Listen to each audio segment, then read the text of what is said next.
Bonjour à tous et bienvenue à Soba Technologie. Ce soir, nous allons vous parler des robots mobiles. À la question qu'est-ce qu'un robot? Comprenez qu'un robot, c'est d'abord de la mécanique, plus de l'informatique et de l'électronique. Donc, c'est un dispositif qui a pour but d'exécuter des tâches automatiques et aussi d'exécuter des tâches qui sont soit pénibles, soit dangereuses pour l'être humain. Donc maintenant, ça c'est d'abord la définition d'un robot. Donc un robot mobile, c'est un robot qui en plus de tout ça a la capacité de se déplacer. Donc c'est un robot qui peut se déplacer d'un endroit à un autre. Donc quelques domaines d'application d'un robot. Bon, elles sont multiples, mais les principaux que nous avons retenus ici, c'est dans le domaine militaire. Donc les robots dans le domaine militaire sont surtout utilisés dans le déminage ou la recherche d'explosifs et de mines. C'est aussi utilisé dans le domaine de la santé. Les robots sont aussi utilisés dans le domaine de la santé. Et donc là-bas, on peut retrouver des robots chirurgiens qui peuvent être commandés à l'aide de joysticks ou commandés même à distance. Donc ils sont aussi utilisés dans le milieu de l'industrie. Donc là, nous allons vous présenter quelques exemples de robots mobiles.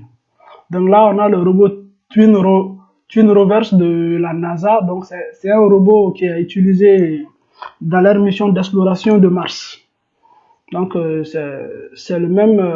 Ils ont aussi un autre robot sur Mars qu'on appelle Curiosity. Donc c'est tous des robots mobiles. Et là en bas, on a le robot qu'on nomme Roomba. Donc là, c'est un robot de type ménagère.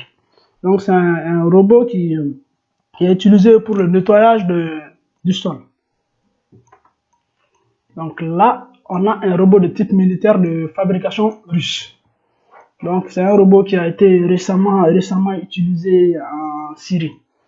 Et là, nous avons un robot de type animal Aibo qui est un robot de fabrication japonaise. Voilà, donc là, nous avons affaire à des robots humanoïdes. Donc un robot humanoïde, c'est un robot qui a une ressemblance avec l'être humain, à peu près qui a la même morphologie, c'est-à-dire qu'il a des bras, des pieds. Donc c'est un robot à l'image de l'être humain. Donc là, à gauche, nous avons le robot Atlas de Boston Dynamics et à droite, nous avons le robot Nao. Le robot Nao est beaucoup utilisé dans les laboratoires scientifiques. Donc là, c'est un autre humanoïde, de préférence un humanoïde, de préférence un gynoïde c'est en fait un humanoïde mais qui a une apparence féminine. Donc Sophia est citoyenne saoudienne, donc c'est le premier humanoïde à avoir une citoyenneté. Donc elle a été développée par l'entreprise Samsung de Hong Kong. Donc c'était tout pour aujourd'hui et merci pour votre attention.